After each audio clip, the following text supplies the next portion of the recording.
എൻ്റെ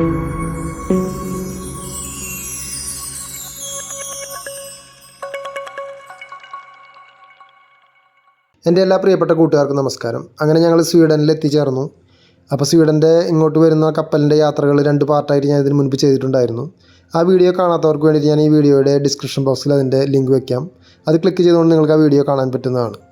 ഈ വീഡിയോയിൽ കൂടുതലും ഞങ്ങൾ ബസ്സിലിരുന്ന് പകർത്തിയിട്ടുള്ള കുറച്ച് വീഡിയോകളാണ് ഞാൻ ഉൾപ്പെടുത്തിയിട്ടുള്ളത്. Now I'd like to ask you to fasten your seat belts. It's extremely important in this country. And then I think we can start. അങ്ങനെ ഞങ്ങളുടെ യാത്ര ഇവിടെ ആരംഭിക്കുകയാണ്. സ്വീഡൻ്റെ കാഴ്ചകളുമായിട്ട് നമുക്ക് മുന്നേറാം. അപ്പോൾ ഞങ്ങളുടെ ഗൈഡ് ഇവിടെ കാത്തു നിൽക്കുന്നുണ്ടായിരുന്നു. ഞങ്ങൾ കപ്പൽ ഇറങ്ങി വരുന്ന സമയത്ത് ഗൈഡ് ഇവിടെ ഉണ്ടായിരുന്നു. ഒരു ലേഡി ഗൈഡാണ് ഞങ്ങളുടെ കൂടെ ജോയിൻ ചെയ്തിട്ടുള്ളത്. ഇനി വിശദമായിട്ടുള്ള കാര്യങ്ങളെല്ലാം വഴിയെ പറഞ്ഞു തരുന്നതായിരിക്കും. ഈ വീഡിയോയിൽ കൂടുതലും ഞാൻ ബസ്സിലിരുന്നു കൊണ്ട് പകർത്തിയിട്ടുള്ള കുറച്ച് കാഴ്ചകളാണ് ഉൾപ്പെടുത്തിയിട്ടുള്ളത്. കാണാനൊക്കെ വളരെ മനോഹരമായിട്ടുള്ളൊരു രാജ്യമാണ് സ്വീഡൻ. എന്തായാലും ഇനി നമുക്ക് സ്വീഡൻ്റെ കൂടുതൽ കാഴ്ചകളിലേക്ക് പോകാം. ഞങ്ങളിപ്പോൾ വന്ന് ചേർന്നിട്ടുള്ളത് സ്വീഡൻ്റെ തലസ്ഥാനമായിട്ടുള്ള സ്റ്റോക്ക്ഹോമിലേക്കാണ്. അപ്പോൾ സ്റ്റോക്ക്ഹോമിൻ്റെ കാഴ്ചകളാണ് നമുക്ക് ഈ വീഡിയോയിൽ കൂടുതൽ ഉൾപ്പെടുത്തിയിട്ടുള്ളത്. വടക്കൻ യൂറോപ്പിലെ സ്കാൻഡിനേവിയൻ പെനിൻസുലയിൽ സ്ഥിതി ചെയ്യുന്ന ഒരു നോർഡിക് രാജ്യമാണ് സ്വീഡൻ. പടിഞ്ഞാറും വടക്കും നോർവേയുടെയും കിഴക്ക് ഫിൻലാൻഡിൻ്റെയും അതിർത്തിയാണ്. 4,50,295 ചതുരശ്ര കിലോമീറ്ററാണ് സ്വീഡൻ്റെ വിസ്തീർണം. സ്വീഡൻ ഏറ്റവും വലിയ നോർഡിക് രാജ്യവും യൂറോപ്പിലെ 5ാമത്തെ വലിയ രാജ്യവുമാണ്. ഇവിടുത്തെ റോഡുകളൊക്കെ കണ്ടില്ലേ, വളരെ മനോഹരമായിട്ടുള്ള റോഡുകളാണ് നിർമ്മിച്ചിട്ടുള്ളത്. അതുപോലെ തന്നെ വളരെ നീറ്റ് ആൻഡ് ക്ലീനാണ് ഓരോ സ്ഥലങ്ങളും. അതുപോലെ തന്നെ സ്വീഡനിലെ ഏറ്റവും വലിയ നഗരവും അതിൻ്റെ തലസ്ഥാനമായിട്ടുള്ള സ്റ്റോക്ക്ഹോം തന്നെയാണ്. ഞങ്ങൾ ബസ്സിൽ പോയിക്കൊണ്ടിരിക്കുമ്പോൾ ഗൈഡ് ഈ സ്വീഡനെ കുറിച്ചുള്ള കുറച്ച് കാര്യങ്ങൾ പറയുന്നുണ്ടായിരുന്നു. അതൊന്നും നമുക്കൊന്ന് കേട്ടു നോക്കാം. Starting from the 13th century. So Stockholm is older than 700 years. We are still on the same island, Södermalm. From here we can see a church, which is a typical Lutheran Protestant church. They especially prices for food. Now we are interested in the lake. We are going to see the lake quite soon. Stockholm is situated between Lake Mälaren and the Baltic Sea. So it means there is fresh water and salt water in the city. If you have received a map, I hope so. On your right hand side on the map you can see the Baltic Sea, and on the other hand in the western part is lake in Sweden. During your trip you can also see the biggest lake in Sweden. When you arrive to the city of Karlstad tomorrow, you can see the biggest lake, which is Vänern. Lake number 2 is Vättern. Vättern is situated in the central part of Sweden, and this is lake number 3. Many people living in Stockholm and in the suburbs, they get their drinking water from the lake.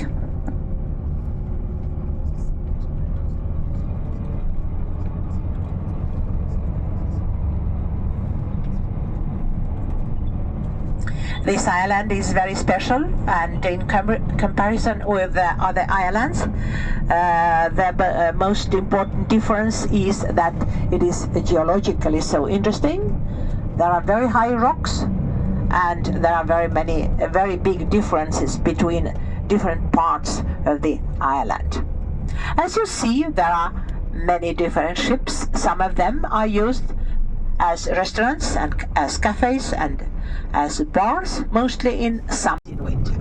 But now it's quite unusual. If you look to the right, you can see the famous City Hall. This building is 100 years old, and it has several functions. City authorities are working there, and noble banquets are held there, and the whole building is open as a museum, a so-called national romantic style. The brick building to the left has been in use as a brewery, Münchenbryggeriet. Now it's housing a school of ballet, and there are some offices and some exhibitions are held here. As for those ships, many ships are privately owned. They belong to one single person or one family or a smaller private company. And It is possible in Stockholm to live on a ship all the year round, but those who want to do it must have a permission. And electricity is important, and access to fresh water, of course, and so on. And for every day, for every week, every month, a certain sum of money must be paid, because every ship needs a certain amount of meters at a pile. Sometimes we have rainy periods. This summer was very hot at the beginning, and then in July we had much rain. Holmen, the island of nobility. You can see the old city, Gamla Stan, and you can see some modern buildings in the central part of the city. So from here we can see Lake Mälaren and the Royal. If you look to the left, you can see some high buildings, and behind the second high building there is a low grey building, and there are many trees surrounding this building. This is the Embassy of Russia. It is the former embassy of the Soviet Union, but the Soviet Union is not existing anymore. This street, and the city of Stockholm has done quite a lot in order to give a good opportunity. Columbus, who discovered America, it was Vikings from Norway, and they arrived to America for more than 1,000 years ago. Vikings were living both in Sweden and Norway and Denmark, and about സ്വീഡനിൽ ഏകദേശം 10.6 ദശലക്ഷം ജനസംഖ്യയാണുള്ളത്. അതുപോലെ തന്നെ സ്വീഡനിലെ കൂടുതൽ ജനങ്ങളും ഈ നഗരപ്രദേശങ്ങളാണ് ജീവിക്കുന്നത്. യൂറോപ്പിലെ വളരെ വികസിതമായിട്ടുള്ള ഒരു രാജ്യം തന്നെയാണ് സ്വീഡൻ. സ്വീഡനിലെ ഭാഷ സ്വീഡിഷാണ്. അതുകൂടാതെ തന്നെ ഇവിടുത്തെ ജനങ്ങൾക്ക് ഇംഗ്ലീഷ് ഭാഷയെ അറിയുന്നുണ്ട്. Hillary Clinton stayed when she made a visit to Sweden. She paid a visit to Sweden, but she never became a president. On our right hand side we can see the smallest island in Stockholm, Strömsborg, and the building on this island is as small as the island itself. This is the heart of Stockholm, the central part of Stockholm, and the orange building to the right is used by the Swedish government. There are elections held in Sweden. Have been periods, 4 years periods, when bourgeois parties have had power. The central railway station can be seen on our left hand side. This is a building from 1870. We can see the text Central Station, but the name, this word is written in Swedish, and it is one word, Central Station in Swedish. In English, we spell it two different, so there are two different words. The monument in front of this building depicts a famous Swedish being left-hand traffic here as well. On the left-hand side of this street we can see 3 hotels, and on the other side we can see an architectural monument from the beginning of the 20th century, building with a tower. It is the former main post office of Stockholm, which has another function now. Part of it is used by the Department of Foreign Affairs, but it is not the main building of the department. This is the central office of trade unions of workers. There are many trade unions in this country. They are very, very good for all the members.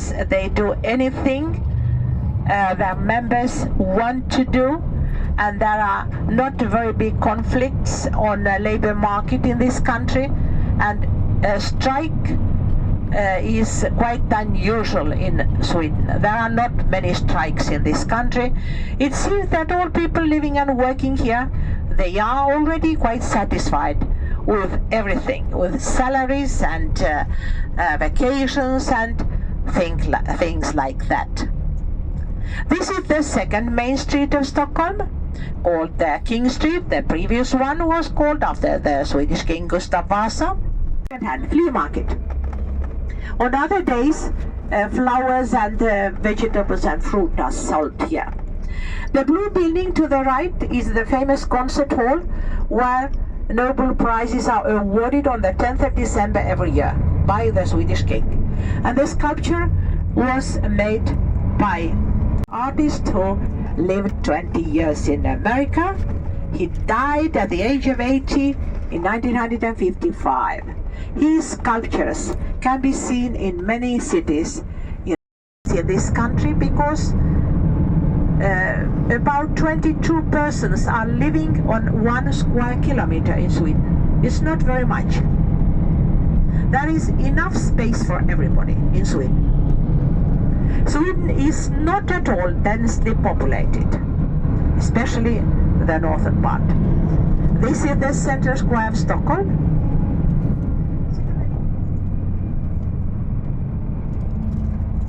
Sergels Torg is the name of the center square. If you look to the right, you can see a big department store, Åhléns.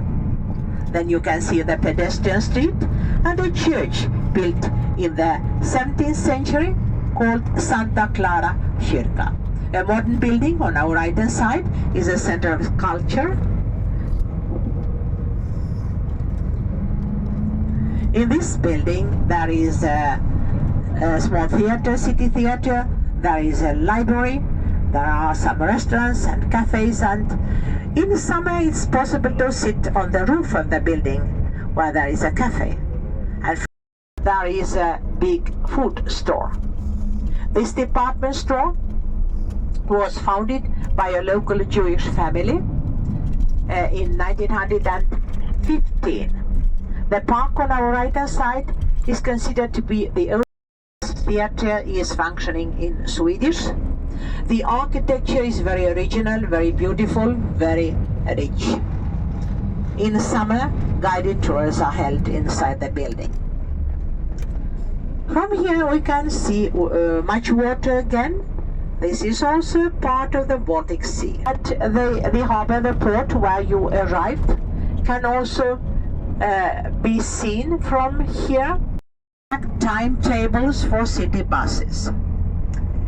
On our right hand side, another island can be seen, Djurgården. This island is famous for its museums. Sometimes the island is referred to as a museum island. This building we can see on the island on our right hand side is not a royal palace, in spite of the fact that it resembles a royal palace. Kings have never lived there. This is a museum. This is an ethnographic. ഈ video ഇവിടെ അവസാനിപ്പിക്കുകയാണ്. സ്വീഡനിലെ കാഴ്ചകൾ ഇനിയും അവസാനിക്കുന്നില്ല. കൂടുതൽ കാഴ്ചകളുമായിട്ട് ഞാൻ അടുത്ത വീഡിയോയിൽ വരുന്നതായിരിക്കും. ഈ വീഡിയോ ഇഷ്ടപ്പെടുകയാണെങ്കിൽ നിങ്ങൾ ലൈക്കും കമൻസൊക്കെ ഇട്ടിട്ട് എന്നെ സപ്പോർട്ട് ചെയ്യുക. അതുപോലെ തന്നെ ആദ്യമായിട്ട് എൻ്റെ ചാനൽ കാണുന്നവരുണ്ടെങ്കിൽ ഒന്ന് സബ്സ്ക്രൈബ് ചെയ്യാനും മറക്കരുത്. നിങ്ങളുടെയൊക്കെ സപ്പോർട്ട് ഉണ്ടെങ്കിലാണ് ഇനിയും നല്ല വീഡിയോകൾ ചെയ്യാനും മുന്നോട്ട് പോകാനൊക്കെ പറ്റുകയുള്ളൂ. ഈ വീഡിയോ കണ്ടുകൊണ്ടിരുന്ന എല്ലാ നല്ലവരായ കൂട്ടുകാർക്കും ഒരിക്കൽ കൂടി നന്ദി പറഞ്ഞുകൊണ്ട് ഈ വീഡിയോ ഇവിടെ അവസാനിപ്പിക്കുകയാണ്. അതുപോലെ തന്നെ സ്വീഡൻ്റെ കൂടുതൽ മനോഹരമായ കാഴ്ചകളുമായിട്ട് ഞാൻ മറ്റൊരു വീഡിയോയിൽ വരുന്നതായിരിക്കും. എല്ലാവർക്കും നന്ദി, നമസ്കാരം.